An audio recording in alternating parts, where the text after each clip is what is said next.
What is happening in Boulder? Nobody knows. But something's going on. We just don't know who's going to play quarterback on Friday night for the Buffs road game at Houston. Kevin Borba, Locked On Buffs, is here to discuss. So 2 games, and then reports came out that Colorado is bailing on Caden Salter. And look, I was team Caden Salter is average, not great, but not terrible. And 2 games felt really early, and the reports came out that they're going to Ryan Staub, not Juju Lewis, the blue chip true freshman, and I understand why they wouldn't do that. But then Deion Sanders comes out and says, I didn't say that.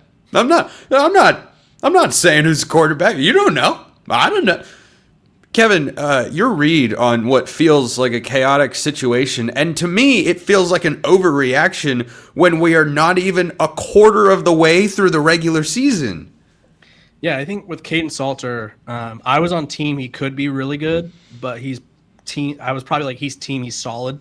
And through the first 2 games, he apparently had a fever against Georgia Tech, so that would explain some of his misses and just sort of miscues. I thought he did fine. Right. I wasn't like, oh my gosh, this is a Heisman contender, but I wasn't like, oh my gosh, this guy stinks. Right. And I think there was a lot of noise from outside in to sort of see what else could be done at quarterback, just because I think fans had this idea that Caden Salter was going to be the 2023 version of him, where it's like Conference USA MVP, best dual threat in the country kind of vibes. And that's just, I don't think that's who he is. I think that year is more of an anomaly more than anything now that we're seeing him in more action. That being said, they already made the weird decision to play 3 quarterbacks against Delaware. And it wasn't like, oh, they're blowing Delaware out. It was like, we're rotating guys in. And Ryan Staub, quite frankly, looked the best, right? He was willing to take risks down the field, had a great pocket presence. He did force a throw that was almost picked off, but I just think there was more buzz around him. And I think when you play all 3 quarterbacks and you kind of hint that like, hey, we're willing to make a change if one presents itself, I think now you've kind of cornered yourself into making a change.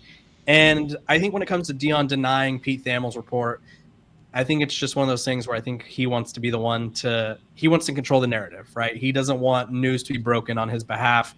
They want Ryan Staub running out there to be the first time that anyone learns of it, because he said after the game he wasn't going to name a starter. He said he already had a plan, but he wasn't going to name a starter. But he did say he saw what we all saw, which was Ryan Staub play well. So I think he's just trying to do things his way, as we've learned he does frequently. Yeah, I mean, I just didn't expect this to get so chaotic so quickly. Like, coming into the year, I think we all had the thought with Colorado, is there a short leash for Caden Salter because Juju is right there, and at some point would they want to make the change a la, what happened at Florida last year with Graham Mertz. Now that happened because of injury, but maybe it would have happened anyway with how things were going. But now Colorado has their first road game of the year. They lost to Georgia Tech. They beat Delaware. And look, maybe they're playing 3 quarterbacks because they're trying to see what they have. They know they can beat Delaware, and of course they did. Right, yeah. But now you've got a Big 12 game against Houston. Now you have to go on the road to a program that I'm pretty high on relative to what the national perception of them might be. I have them power rated coming into this season as a top half team in the Big 12, number 8.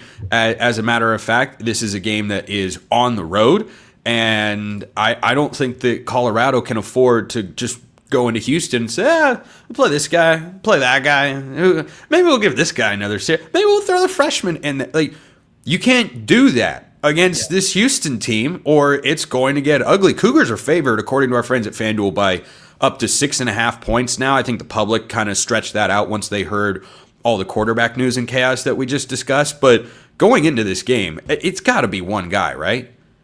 Yeah, I would think so. I think that's a game that's cute to play against Delaware because, like you said, they knew they were going to win, right? Colorado gave up almost 400 yards of offense against Delaware and still held them to 7 points, right? So there's sort of that. Not sure how to feel about that. Yeah, I mean, not great. But at the end of the day, you can't do that moving forward, right? They have that saying about 2 quarterbacks where you have none. I don't know what the saying is about 3 because no one does it. Where it's like, if you have 3 quarterbacks, like how many do you have? Like, do you have -1? Do you have -1 or do you have 1? Right? I don't know. I think you have to ride with one, and I think you have to sort of go with that quarterback, whoever it is, until the wheels fall off, right? Unless it's Ryan Staub and he balls out, great. Say it's Ryan Staub and he struggles mightily, and it's like, okay, you have to give him multiple games now, right? I don't think you keep flip-flopping throughout the season because I think that divides the locker room. I talked about this back when I thought the decision was between Salter and Lewis last week. I was like, you can't just constantly change things. Otherwise, people on the team start to form opinions, and it's like half the team wants this guy to start, half the team wants that guy to start, and the media saying this. Like, I think you're bringing yourselves more problems that you don't need. So I think you pick a quarterback, you stick with him, and I don't want to say hope for the best because I do think Salter and Staub both played well. I'm just saying I wouldn't want to continue to flip this because I don't know. I mean, it gives me this is a weird comparison, but does anyone remember the name Deshaun Kaiser and Malik Zaire? Oh, yeah. Oh, Okay. yeah. Notre Dame back in the day. Right. Cardale or JT, which that was off a championship season, but that Deshaun Kaiser, Malik Zaire team, it was like, we have two guys, they're both really good, and then the team ended up being terrible. It was like, okay, well, did you really have two guys? Did you? And I don't think Colorado wants to find itself in that position because I think they could be a good team. I just think they need something to go steady. Yeah, and it just doesn't feel at the moment like they have that. And here's the other thing. It's one thing to make a change because you feel like a change needs to be made. 2 games? I mean, really 1 game because they played all those guys against Delaware. Colorado gave Caden Salter 1 game against a Georgia Tech program that anybody who maybe covers college football on a daily college football podcast all year round knew was a better team. Yeah. And yeah, you lost on your home field. It didn't look great. Okay, that's great. Yeah. You can't give a guy one. You can't give a guy 1 game, just going back and forth. I'm not a fan. So let's get to this matchup with Houston on Friday night. That is going to be, I think, a really fun game to watch, but I think a tough one for Colorado to win. Connor Wegman on the other side has not lit the world on fire at quarterback. He hasn't needed to because the Cougars are running for almost 200 yards a game through their first 2 matchups. Granted, it was against Stephen F. Austin and Rice. They did not lose to Food. That's good. Not violating Josh Pate's rule number 1.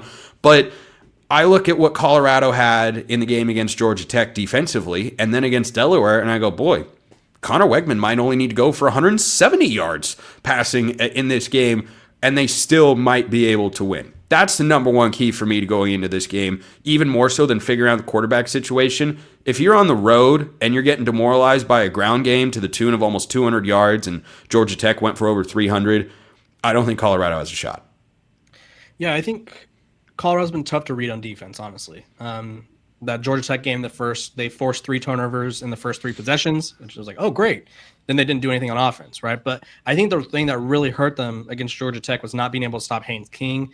And Connor Weigman, that's not his game, right? Haynes King just ran all over Colorado. I think he had like around 20 rushing attempts, and his wear and tear on NCAA would have been solid red. And he didn't play the next game. Shocker. So I think Colorado can slow down the rushing attack if it's running backs. I think rushing quarterbacks mixed in there makes it a little more difficult. But yeah, I think if they can't stop the run, that's going to be a huge problem for them all year because I'm not going to say Houston has a bad run game or a great run game, but they're solid. But I do know that Colorado has better run games down the road.